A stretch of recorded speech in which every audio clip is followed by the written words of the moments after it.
Hi. This semester you have 3 discussion board assignments that require you to read articles from the New York Times Room for Debate website. These assignments will allow you to practice reading and writing about arguments concerning a topic that interests you. All the instructions for each discussion board assignment can be found on Blackboard, so let's take a look there. On Blackboard, click on Discussion Boards and make sure you consult the course calendar to post on the right board. Take a moment and read through the entire instructions before continuing this video. This video will briefly show you how to navigate the New York Times site to complete these assignments. First, access the New York Times Room for Debate page by using this link within the discussion board instructions. Now that you are on the site, take a look around.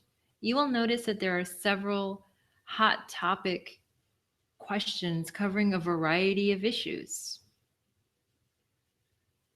Each discussion has several educated writers, some experts in that field, contributing to the discussion topic.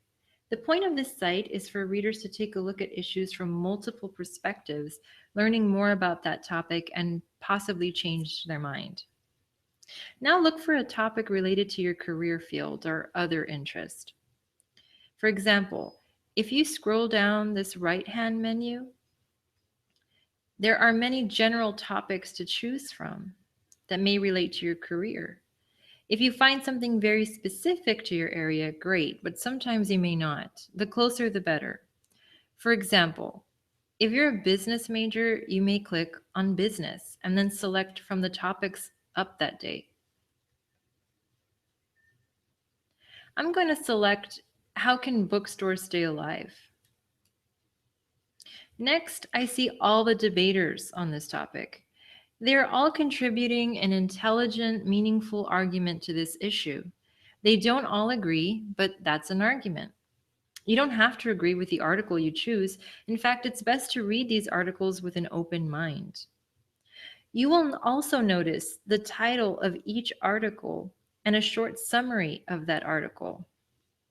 This is important because the New York Times only allows you to view 10 articles for free each month, so select carefully by reading these short summaries. This article seems pretty good. Form partnerships with libraries. I'll click on that one. This is a good example of the typical length of these articles, very short.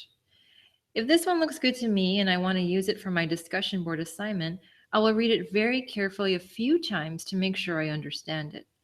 You only have to select one article for each summary response discussion board assignment. Again, choose articles that relate to your major and that interest you, because not only will you write about it on the discussion board, but this topic will also be the focus of your essay assignments as well. Now you're ready to write your summary response. The instructions, remember, are on Blackboard, so let's take a look at those again. Your summary response will be composed of 2 paragraphs with very different purposes. One summary, one response paragraph. I've provided several key questions for you to consider when writing this summary response, so let's take a look at those. First, for the summary paragraph, you'll consider the following. I want you to be able to communicate what the author's main argument is, or what is his or her thesis. Next, consider how this author supported their thesis. Did they use lots of data, personal experience? Read carefully. Now, a very important consideration is the author's audience. Who did the author imagine would read this? When you consider that, you're considering how the author made certain writing choices that he or she thought would be more effective for that particular kind of audience. The next paragraph, your response, is your opportunity to discuss the following. Ideas that you agreed or disagreed with, problems or questions you have based on the reading, the usefulness of this article, etc. Basically, this is your opportunity to provide your opinion about this piece. To really understand what this should look like, let's take a look at the sample I've provided. There's a link to the sample right in the instructions. Right away, you'll notice that this summary response has an interesting title. It's not titled Summary Response Number One or something like that. Be creative. Next, you will notice that there are two distinct paragraphs, one summary, one response. Also, you will notice the work cited at the end of the summary response. This is where you cite the article and any other sources you used. You don't need any other sources, but this student included an extra.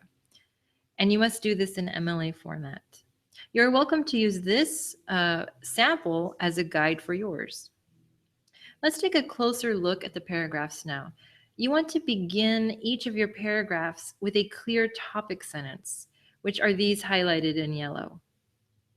Perhaps in Comp 1 you learned about topic sentences, but for those that didn't, a topic sentence is a sentence that tells you, the writer, and your audience, the reader, what the paragraph will be about. For example, this student's summary paragraph is basically telling us what the article's thesis was.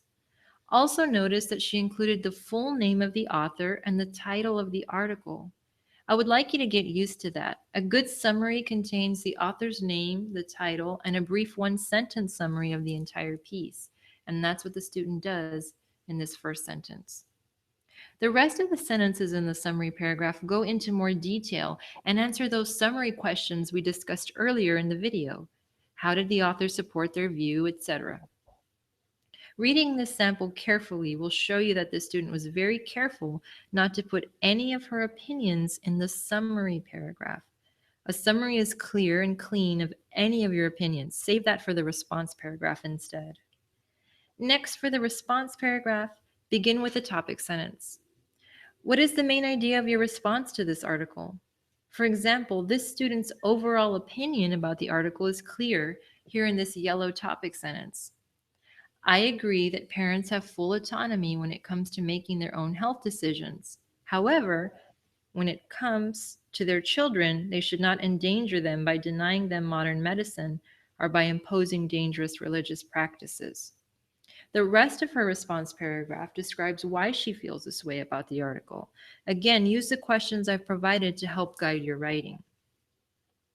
Finally, make sure you've included a work cited at the bottom of your post, otherwise it will receive a 0. Please do not attach a Microsoft Word file to the discussion board, but post directly onto the board itself. You're not required to respond to your peers for the summary response assignments, but if you do poorly on the first summary response, you can look on the boards for students that did well to help guide your writing for the next assignment. Writing well is all about reading good writing anyway. So if you have any questions, please email me as soon as possible. Good luck, and I'll see you online.